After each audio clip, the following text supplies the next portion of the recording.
You are planning your roster. What's the first thing you look at when you're scouting the players? This is what coaches really look for in players. We have a UEFA A licensed coach breaking down exactly what it takes to be successful in football. Welcome to the channel, Kevin. Thanks, Yil. Yep, I am Kevin Lindo. I am the head coach of semi-pro Nanama United FC in the League One. And yeah, I've just started my own company as well, Matchday Performance Institute. What's the first thing you look at when you're scouting the players? When I'm scouting the players, body language is quite often a go-to, what you might look at. And I don't just mean kind of the attitude that they exude, their focus, where's their energy at, especially when the ball's not around them. You know, what's their engagement like? I think that is definitely what I look for. And then, yeah, you can look at, you know, how are they reacting to adversity? How are they around teammates? Are they positive? Are they extroverted, introverted? There's a lot you can tell by how a person, how an athlete kind of carries themselves. So definitely look at that. Obviously, you're looking at what they can offer in their positions. Which position is the hardest one to find? Wow, that's you know, scoring goals is always, Yeah. it's always still an art form. A lot of people, especially recently, having Ronaldo, Mbappe, Messi and all those guys, those positions have been the most popular one, right? So like you have the winger, you have the strikers and all that. So everybody wants to be a winger. Everybody wants to be an attacking midfielder or a striker. Yeah. Would you say that center backs are kind of being more rare to find a good Definitely. center back? I think, you know, traits that are natural for a centre back and an old traditional centre forward, like physicality and height and that kind of intensity, is definitely lacking, and it's sometimes missed in conversations. And every great team has always had to have some form of physicality, predominantly at the back. Like even the greatest teams, like, you know, your Barcelonas and the German teams, and they've always had rock solid centre backs. It is a miss, and it's right. Yeah, people are fashionable. They want to be 10, receiving on a half term, or an inverted winger. Then that's great. Yeah. That's great. It's fashionable to be like that. But what I would also say is, if you've got certain traits, like you're a big dude or you're really fast, then embrace that and look for places that maybe coaches that are after that, there's not 100 players trying out for at the same time. I've seen a lot of tryouts in the past where you go and there's like 60-70% midfielders trying out. Yeah, no centre backs, no fullbacks. You know, so it's like if you play the numbers and you've got the physical traits that are required for those positions, then that can obviously be sometimes a difference maker, because you don't always often get the coaches who would think, oh, I can convert that guy. But if they come in ready to play those positions, then it helps. A lot of coaches now start to play three in the back. So now you need that left-footed center back, because now you have basically three center backs. Central one can be maybe right-footed, right center back can be right-footed, but now you're gonna need that additional left-footed center back, which ends up being a lot more tougher probably find a player for that particular position. Right? I call them unicorns. Unicorns, yeah. You don't get many of them. Yeah. Like a left-footed centre back.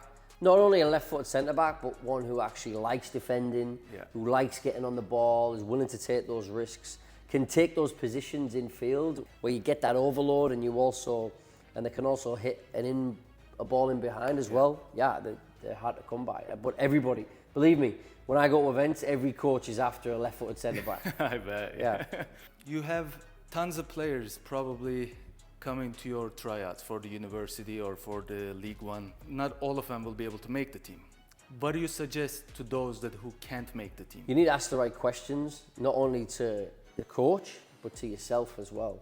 Because some guys, it can be tiny percentages that they don't make it. And it's very unfortunate that there might be 1, 2, maybe 3 guys in front of them.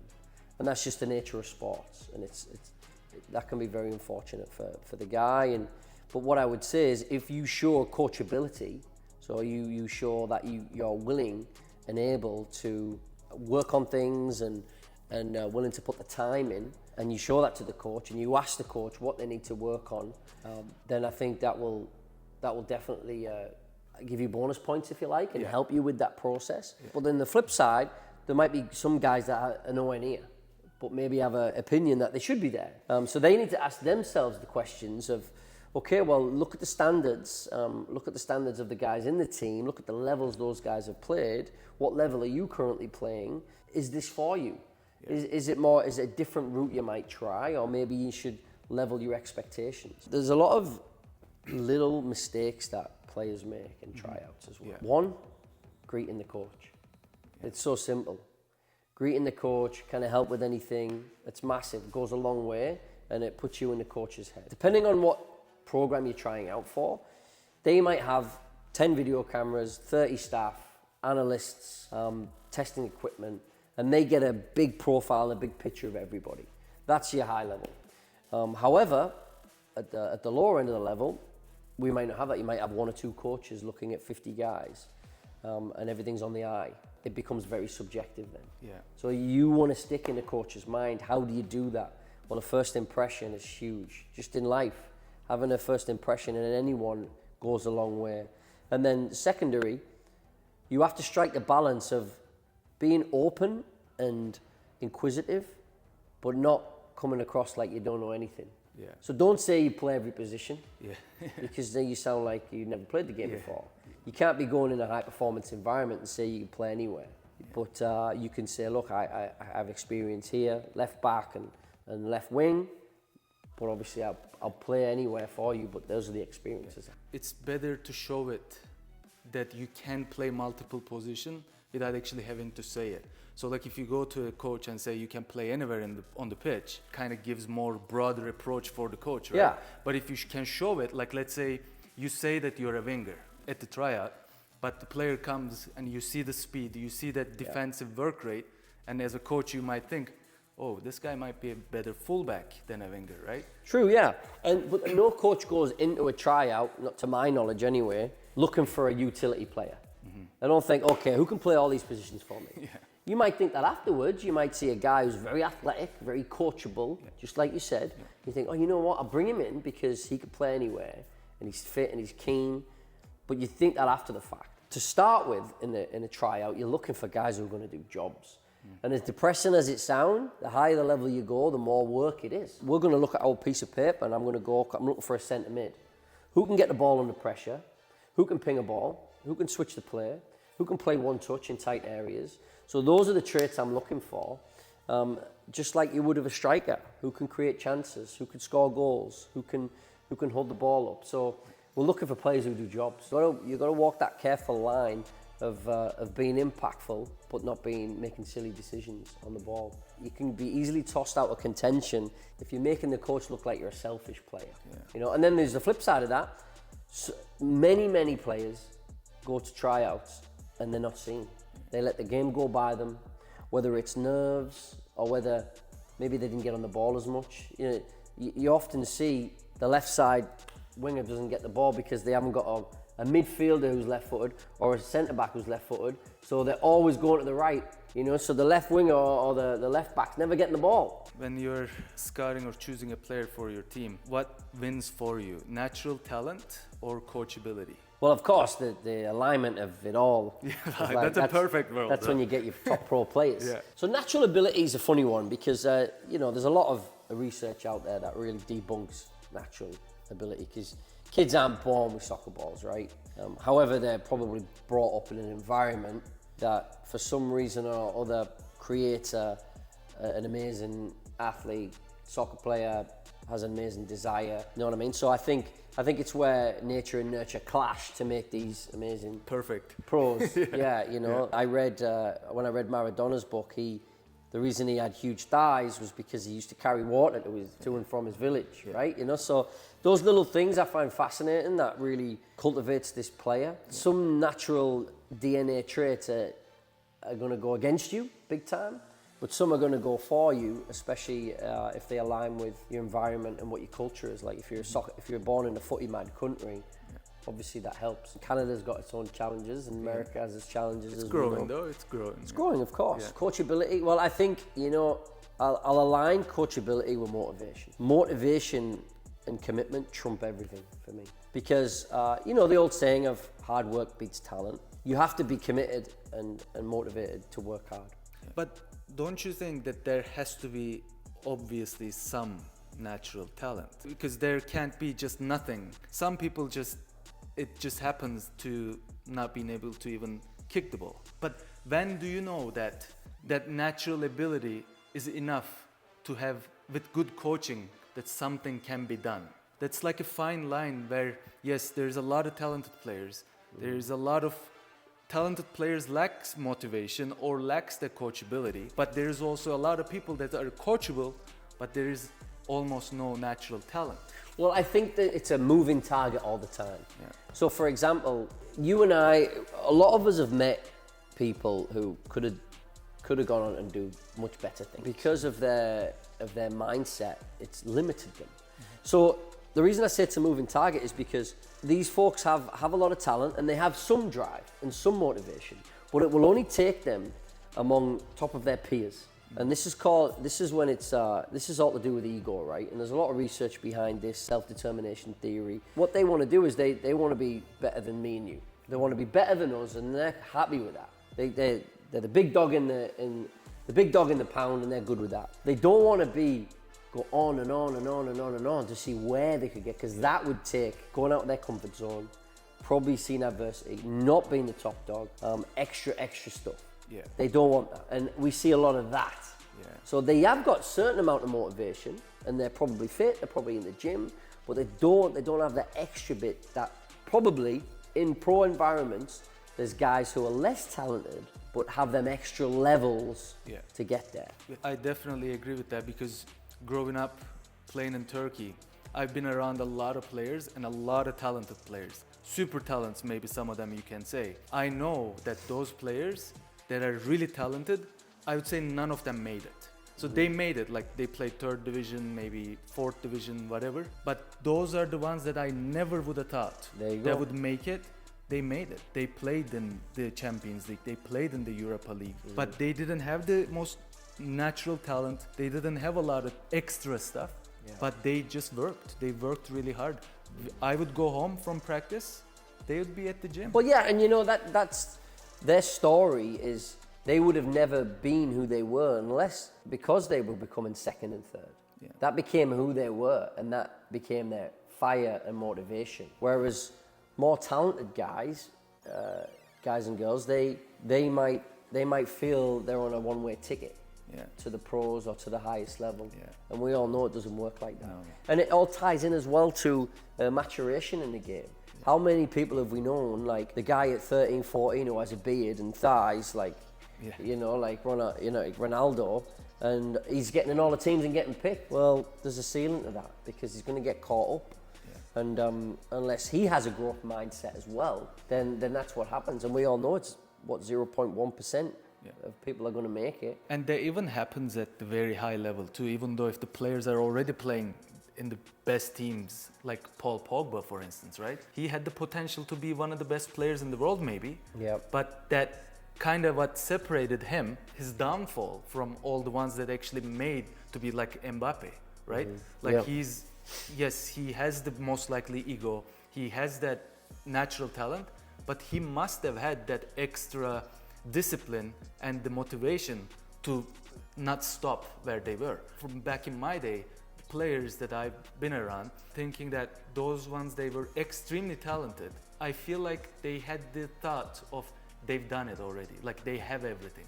They have that talent and they know for a fact that they're gonna make it, so they don't put that extra effort. Where the other ones, they know that they are not as talented, so they have to put in that extra work to be able to catch up with those natural talented ones. You know, I think at that level as well, you know, I mean, Messi and Ronaldo are just amazing examples of they are the stars align with work ethic and talent. And Ronaldo is very interesting because, you know, he debunks a lot of the ego research, you know, because he's got a huge ego, right? Yeah. You know, one of the biggest, you know, but no one probably works as hard as Cristiano Ronaldo, right?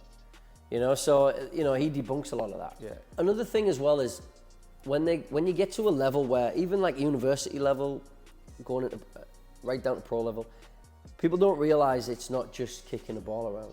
It's actually the training the training, the dealing with others, the social circles, whether it's academics involved or not, the lifestyle. It's the whole package, especially the training, the practicing, that you gotta nail. Yeah. The footy's easy.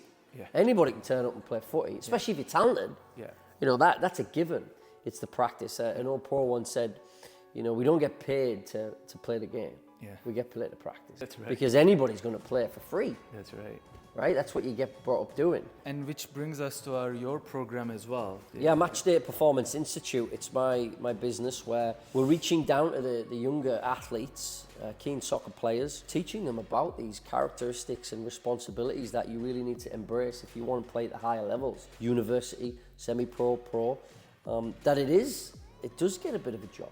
Yeah. And confront that and embrace it and actually enjoy it. Enjoy training.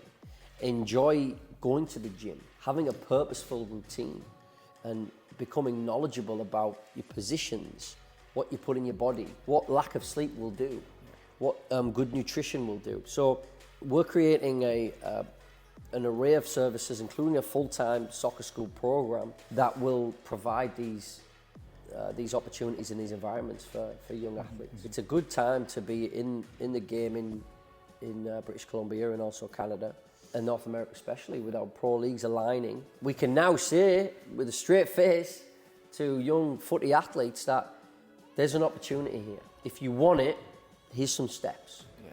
We cannot promise you anything because that's sport, but we can show you and we can help you, and there's tools there. Soccer players here, they don't really understand their roles and responsibilities, you know, their jobs. And I keep saying jobs, even though soccer is fun, but it's even funner when you know what you're doing and you win some games. Absolutely. So it can still be fun, but giving the kids understanding that at the higher levels, you've got a job to do. And if you get your teammates all on the same page, it becomes an incredible feeling. One of the big things about my program is I'm big on cultivating characters. I think one thing we're all seeing now is obviously social media, which we're going to be on. Social media, everything is front and center. And it's our main medium and our main form of communication. And I think there's obviously pros and cons to it. One of the cons I've found is that that social interaction and chatting one-on-one with young athletes is different now. Yeah. It's different. It's easy for us older coaches to go, it's not the same. I'm past that. I want to work with it and figure out, okay, how do I tap in to the motivation of these athletes? What we are going to cultivate in our program is that dialing it back. Yeah. How does a kid, 14, 15, 16, who's shy, how can we work with them to deal with conflict or deal with the situation, approaching a coach or approaching a professor? How to boost your resume and how to talk in front of people. How to get up and talk in front of 10, 20 teammates or coaches or classmates. And also do things in the community, like work with adaptive programs, work with charities. So that's also a big portion of our program as well, because we're about cultivating the person. Well, let's talk about positions a little bit. Yeah. You don't have a position. No. This guy doesn't have a position. I don't have a I can play many positions. Yeah, I play everything, coach. I think that kind of changes a little bit as you get older and as your abilities change, when you lose your speed or like jumping abilities, right? Yeah. So like you start going back. Exactly. I used to be a striker now. I know, yeah. Let's start with goalkeeper. And what do you think? If somebody wants to be a goalkeeper, what should be the first thing they focus on? Keeping the ball out the net. Other than that, that's the obvious one, right? Okay, so with goalkeeping, obviously the things have changed the last 20 years. Keepers have to play out the back. Yeah.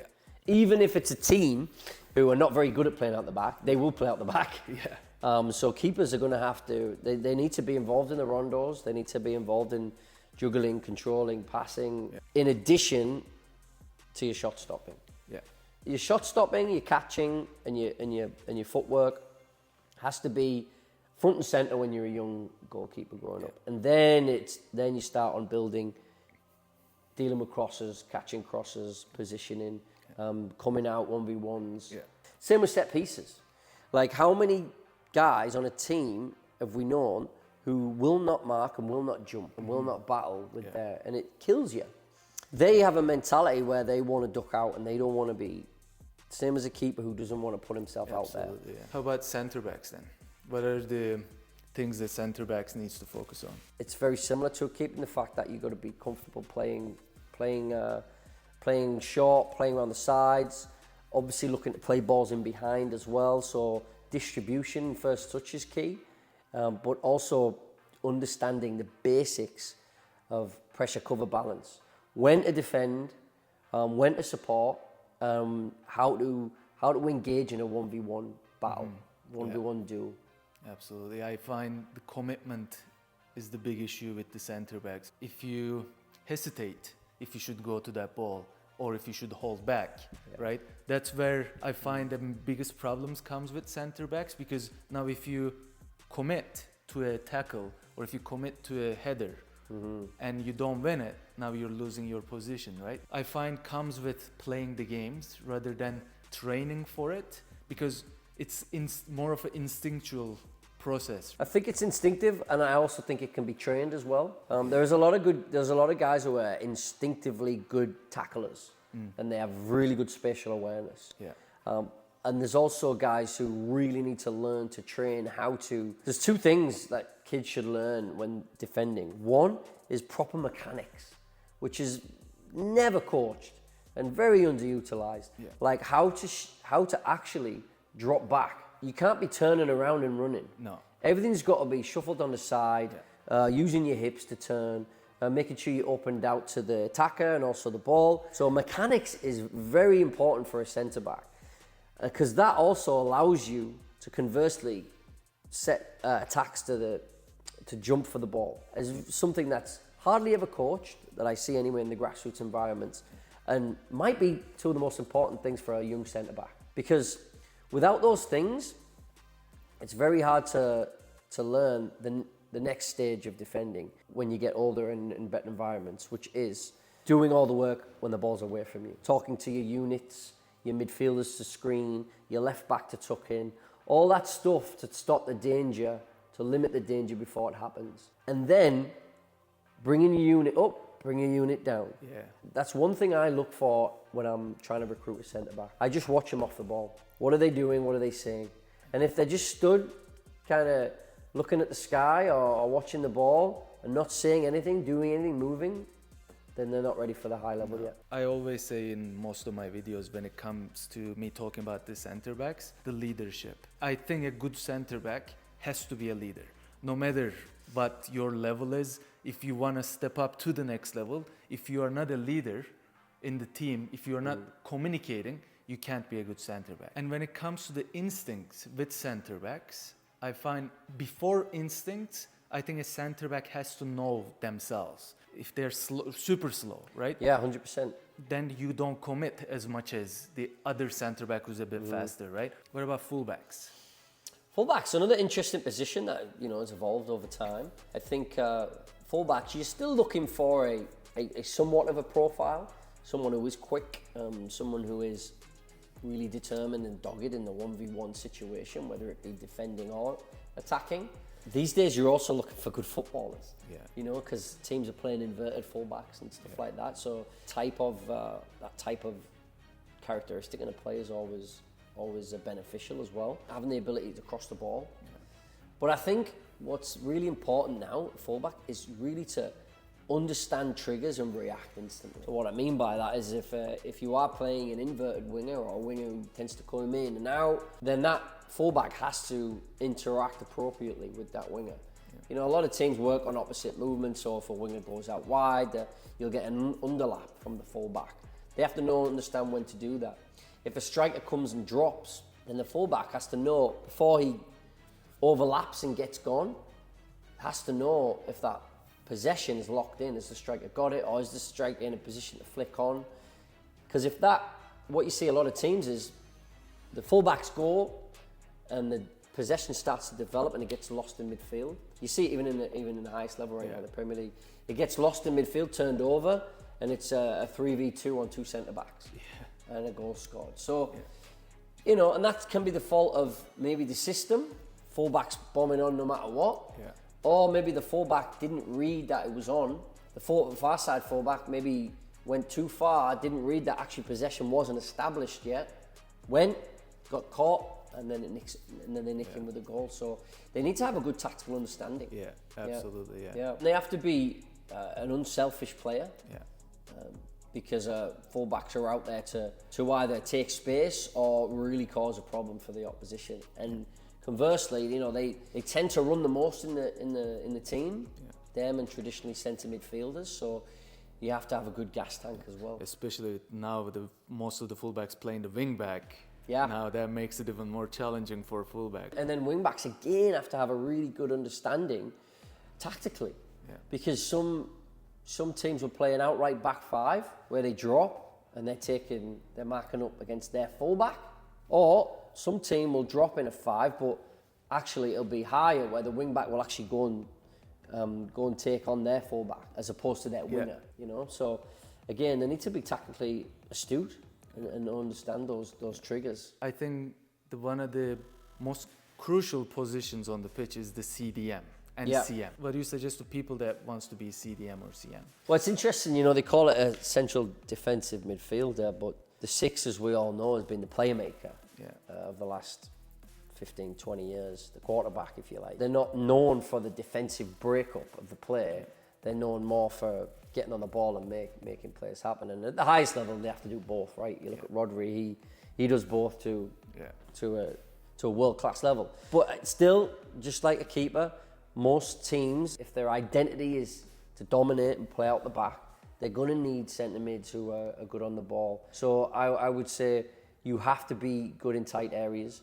Your touch has to be clean. And what I mean by that is you must work on good contact to the ball and making sure that your first touch left and right on different parts of the foot is solid and you're very confident in those areas. And what else I would say is you have to understand on what areas to get the ball to play out the back. Not being so predictable in midfield, like receiving square on, receiving straight passes. You know, those things are what makes it really easy for the opposition midfield to really pick you off. I always played attacking midfielder position since I was very little.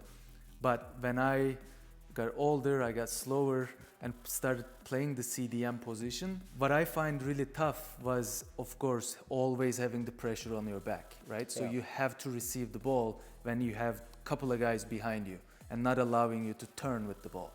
So this forces the CDM to naturally drop further back, almost in between the center backs. So you have more freedom to turn, right? As a CDM makes my job easier, but also it defeats the purpose of having the CDM a little higher to receive the ball there, right? So what do you suggest to those who are not very good maybe under so much pressure and dropping so far and receiving that ball? So where should they be positioning themselves on the Well, a CDM, your responsibility is to create play, create the tempo of the game. You need to be facing their goal. You can't do that if you're facing your own goal. So in order to do that, you need to get your hips and your shoulders turned at some point. There's some guys who can do it in the blink of an eye, under pressure, and those guys are pretty special, and those guys are very talented. There's other guys who really need to work hard at finding those areas. And you know, we call them side pockets, similar to the positions that side centre-backs take up, peeling out to those areas. Can be a really good creative area, because not only can a midfielder roll out and get the ball there and get turned, but it also opens up a channel if they attract midfielders that you might be able to hit an inverted winger. That's another one that you mentioned, dropping between the centre backs and then sending and splitting your centre backs and really trying to stretch out the opposition. You know, that's good when a team is really trying to sit back. It's a numbers game. You're always looking for overloads, and Man City do it the best, right? You know, they used to.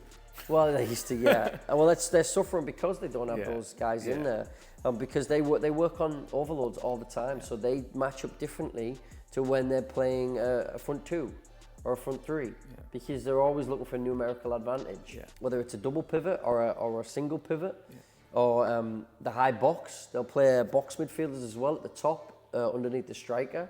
You know, it's all numbers.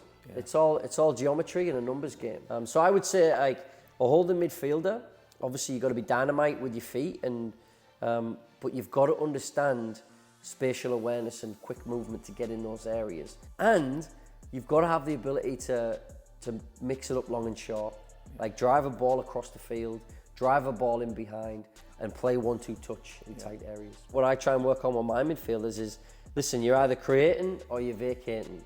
So even if you're not getting the ball, you still play a huge role. If you're a good centre mid and you're only playing one holding mid, one pivot, you're going to get marked up. If you move out of there, whether it's you go wide, you drop in deep, that is just as important sometimes as us getting the ball to you. Because then it's on the actions of the other midfielders or the spaces you create where we can play into. Then what do you think that separates a CM and a CDM then? Yeah, well now we're getting really into semantics now. Is there a CM anymore? Not really, no. I guess not, yeah, because used to be more of a box-to-box. Yeah, I mean, you still kind of get him. I think Jude Bellingham is a great box-to-box. I think 25 years ago, he would have been probably a box-to-box player. Yeah. So maybe that answers our question. The centre mid came from the 4-4-2 kind of system, which isn't played as much as it used to be. You know, when you look at an 8 and a 10, even a 10 is kind of gone missing a lot these days. People play 8s, whereas they have one or two things. They either have a really good engine and they're really good in transition, or they have really good low centre of gravity. They're very quick on the turn and they get around the forward line really quick. But they can also be very good in transition in terms of defensively. They can get all over it for the counter press. Yeah. So, and you know, these all play into, you know, what are your traits as a player? What are your physical traits? Are you quick? Are you strong? Are you big? And what can you offer in midfield there? Because there is certain DNA traits that might make or break it for you as a midfielder. That's in a certain system anyway. So, and then a 10, as we all know, is like, can you interact with a striker? Whether they're playing a 2, or 1, or a 3-box-3, whatever they're playing, can you interact with that role? Can you be creative? Can you get on the ball?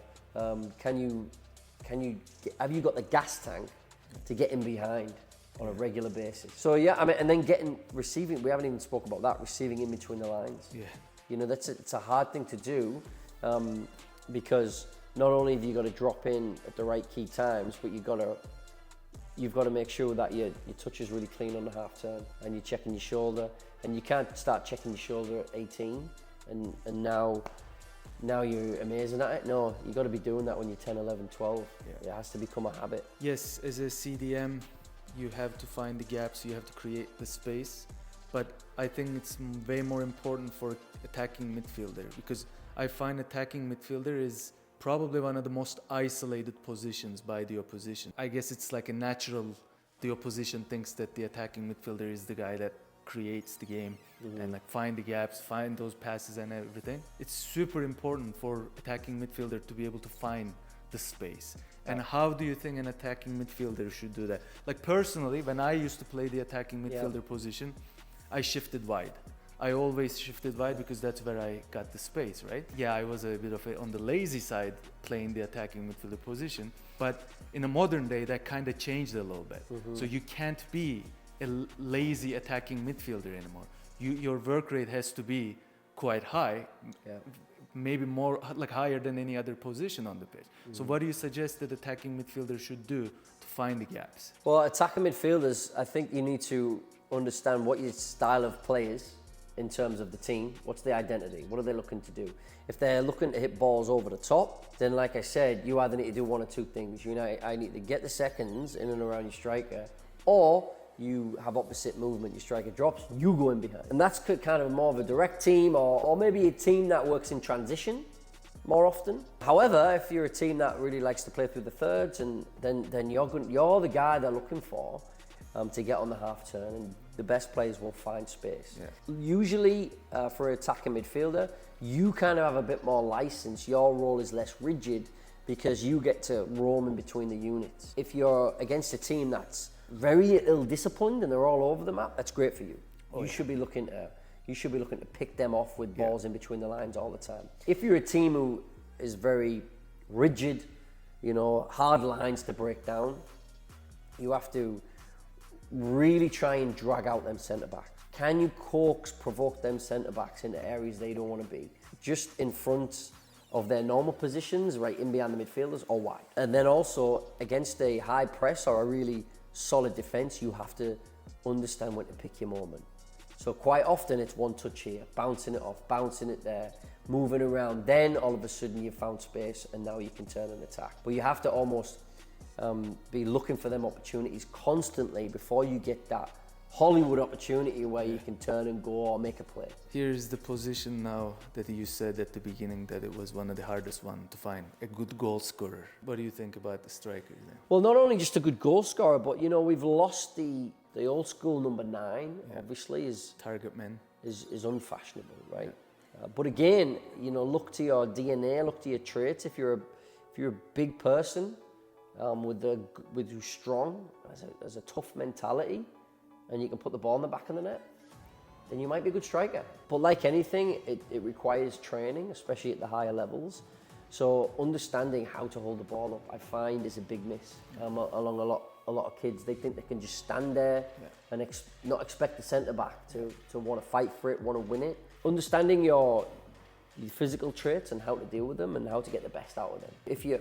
Conversely, if you're rapid, if you're fast, you have to use that. Yeah. You know, I've worked with fast players and you wouldn't even know they're fast. So they have to know how to attack the space and when to do it. And also your movement has to be disguised. Are you checking in, or are you angling your run?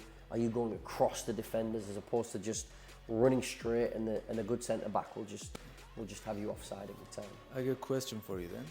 You have to choose one.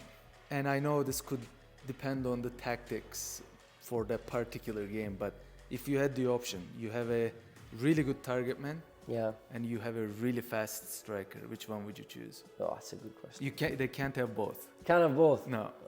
Can my big striker score goals? Does he score goals? They can both score a lot of goals. I'll probably take speed. Speed, eh? Yeah. I think speed is winning these days in football. You used to have the slow CDMs, you used to have the slow strikers, slow attacking midfielders, but now like Flory inverts, right? Like a rapid attacking midfielder, like he's everywhere on the pitch. Yeah. There's a lot of examples like that. I think it's turning out to be, modern football is turning out to be a lot more pacey. Yeah. Oh yeah. And I think, you know, strikers as well, like they really have to, if they're going to train shooting, I see a lot of guys who practice shooting, but is it realistic to the game? Because as we all know, it's very rare that you get an unopposed timed shot from 20, 25, 18 yards. That rarely happens in a game. You should be practicing shots that are very realistic. Ones that don't require backlift. A little touch out to create that little chink of light, little chink of window where you can hit a quick shot. Those realistic drills are way more purposeful than putting the ball down outside the area and trying to bend shots in. You can do that, it's great fun to do that, and there's always a need for someone who can bang shots in from the outside. But more often than not, it's crosses getting whipped in, balls getting bobbled around in the box. Like, who can finish those chances? Because those guys are really important. And it's not an easy finish, a cutback. Sometimes it's not an easy finish, especially if it bobbles. Oh, absolutely. Yeah, you know, so I would say to strikers, like, really work on striking clean and being instinctive in and around the box. That is something that's very underutilized, yet might be the most important thing. And also a striker as well, is they have to really do two things. One, be dictators of their movement.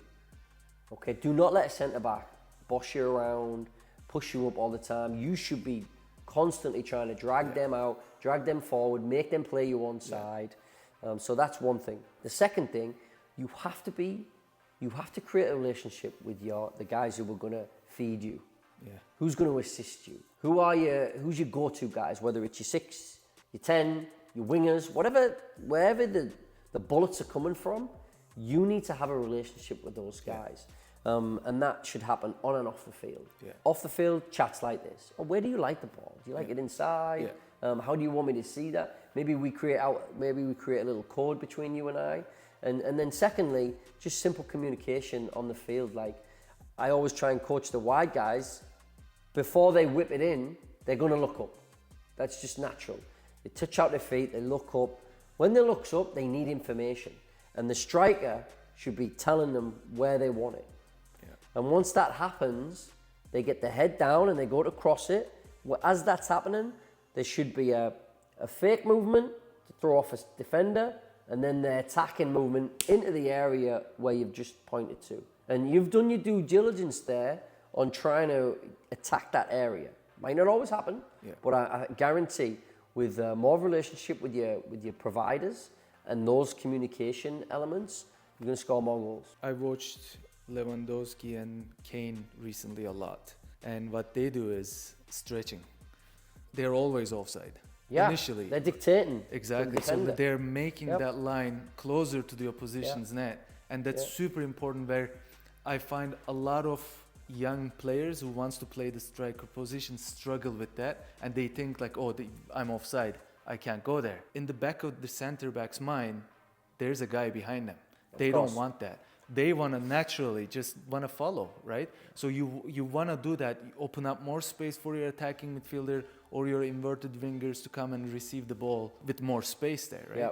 Well, Ruud van Nistelrooy used to be the best at it. He always used to float offside during set pieces, during play when the ball was away from him. Yeah, because if centre-backs, they want to see what's in front of them and they're happy with that. Yeah. Where if you can get out of their line of sight constantly, it's a nightmare for centre-backs. I know. You become a real pain. And when I'm coaching defenders, I'm always saying, where's your man? Where's your teammate? Where's the ball? 3 big things you should be looking for. So if you take one of those things away from a centre-back, it's a real struggle because they're going to now be looking for you and missing the other 2 things that they should be looking for. How about wingers? Wait. These guys taught me how to say winger better. Yeah, wingers, yeah. Wingers. Wing. Okay, how about wingers? Wingers, yeah. So again, I guess all the positions have really evolved over the years. Wingers, there's always room for guys who are pacey, right? But now the door's been creaked open for guys who maybe they didn't have the gas tank, or maybe they didn't have the physicality for midfield, and all of a sudden now they're inverted wingers. Or maybe they're super skillful, but maybe they can't be a striker for whatever reason, and now the door's open for them to be a forward. And it's very interesting because people think you play 1 striker, but really a lot of teams will play 3 now. Play 3 forwards. Those wingers are up there for sure. I think depending on what team you're in and what coach you're playing for, there's different traits needed. So if you're a true inverted winger, you should have one of 2 things in mind. 1, you should be looking to score when you come in, or supply. And before that, your timing has to be impeccable in terms of receiving, because your number 1 route to get the ball is probably going to be down that inside channel from a low centre mid or centre back. If you have to get it out wide, okay, now you need different traits. So if you have to get it out wide like Mo Salah does for Liverpool on that right hand side, then you're going to need bags of pace, be very tricky, and come in on your left foot there, like we see Salah do all the time. Whereas if you're just getting a straight ball off centre back, then you just need the ability to check, receive, and that creativity, whether to make goals or score goals. I always used to really like watching Liverpool when they played. Salah would play wide, but always want to come inverted. But he would wait till he'd get the ball. And then the other side, they had Mane, who was more of a traditional, get it out wide, get to the byline, whip it in, or still be dangerous coming inside. So they were a nightmare to deal with for the opposing teams, but that was more asymmetrical. One side they're going inverted, one side they're going really wide. You know, so, and I think it's almost what Salah does sometimes as well. He's almost a 10 in those wide positions because he gets the ball deep sometimes. Mitoma does it really well. Mitoma does it well. So Mitoma's a strange one because out and out winger really, traits, slender, rapid, fast, dribbler, but yet can do a lot of things, can check in and receive on the half term, can finish. So you're seeing a lot of different traits in these inverted areas. And that's why you see a lot of teams really try and take away that inside channel, and because then defensively, because then they feel if they have to go out wide, we can manage them there a little bit better. I think wingers, depending on how your team plays and what you want, speed, dribbling, and impact. So you have position-specific events coming up. Yeah, as part of the MPI programming, we have a platform called Matchday Learn, and what that does is it involves tactical learning and also holistic learning. So we do things on everything like recruitment, health and wellness, and we've got 2 position-specific workshops coming in May. One is on the striker. They're May 9th and May 30th, 3 o'clock BC time. One is on the striker and one is on the midfielder. Okay. So what that look like, it'll be like an hour-long workshop, available for people to attend in person, but also online. And it'll be me going through really dialing down what is required for this position, the nuances behind it, how you can train for it, and what is expected at those high levels. Which I'll drop the link in the description so you can find out. How important it is for a player to adapt to different systems? Very important. I think that players need to understand that these days, strategies and formations change within games now. It's very different, certainly, to when I grew up playing. So, and you know, like, kids are very educated now on the game. So most people will know, like, some teams might play 4-3-3, attacking, and then out possession might switch into a 4-4-2. That's kind of a basic transition into how teams might change. But understanding your defensive roles in these situations is very important. I say defensive over most because even though there is tricky attacking positions to learn on the fly, or learn when you're changing systems, say from week to week or season to season, defensive ones, the ones you need to get right, because if you don't, obviously the repercussions are you might concede goals. Your role based on a defensive structure is really important to understand. And understanding that sometimes without the ball, you can win games. You can dictate tempo, you can get a lot of success, and it is a part of the game that needs to be understood and embraced. Because not everybody can be Man City, Barcelona, Bayern Munich. In fact, very little teams can be like that. Little, yeah. So quite often, you know, if you're in a team, you might have to be defensive and hit on the counter attack. So another example is a striker might now have to drop into a centre mid position, or a holding mid might have to drop into a centre back position. Or sometimes play without a striker to Yeah. So and then attacking wise, you know that we've mentioned this, but the biggest one is inverting that fullback to overload the midfield, which is definitely a situation where can be very beneficial for the team, but definitely a whole set of tools that you need to embrace, because you're there to dominate possession, so you can't be giving the ball away. Yeah. But then you also need to understand defensive structure when you lose the ball. Are you going back to your left back now, or are you in a back three now? Understanding those items is huge, and I think it's something that the modern footballer really has to do. What are some in-game situations where you immediately realize a player's game intelligence? That's a good one. Understanding 2 things. One, when to put the foot on the ball, keep the ball, and not feel the urgency to go forward. Reading the temperature of the game. Yeah. That's huge. Probably comes with experience. The other thing is when to stay compact, when to allow them to have the ball in certain areas, shift, screen, get everybody understanding their roles, and then setting a trap, knowing when to get the ball back. Being comfortable in those scenarios, both scenarios, shows high game intelligence. I'm a big believer on tempo and rhythm of the game, like understanding when to cool things down, but also when to build things up and when to turn it up, like when to take quick free kicks, what sides to attack, understanding when there's an overload or a weak point in the other team. Understanding, are we getting at the left back now because the left back's on a yellow card? You know, so understanding all those situations. And also, if something's not working in a game, sometimes from a coaching perspective, if you haven't got the tools and like analysts in the crowd or in the stands and different kind of views in the dugout, sometimes we can't see things on the other side of the field. So if we can't, for some reason we're not playing out the back on the right hand side and I can't see it, having that knowledge in the game for them to understand that and make adjustments on the fly is big as well. And then just like we said about midfielders, like I've known good players really find an area to get the ball, like the left winger coming out of the left back and them either sending the left back on or the left back coming in. And them doing that them taking responsibility for that, because they know that the game plan is never set in stone. The game plan is a structure. However, the other team have a structure as well. And if these structures are kind of clashing, or they're just kind of nulling each other out, then obviously something's got to give. Yeah. Or we're going to get beat, or we're going to tie 0-0.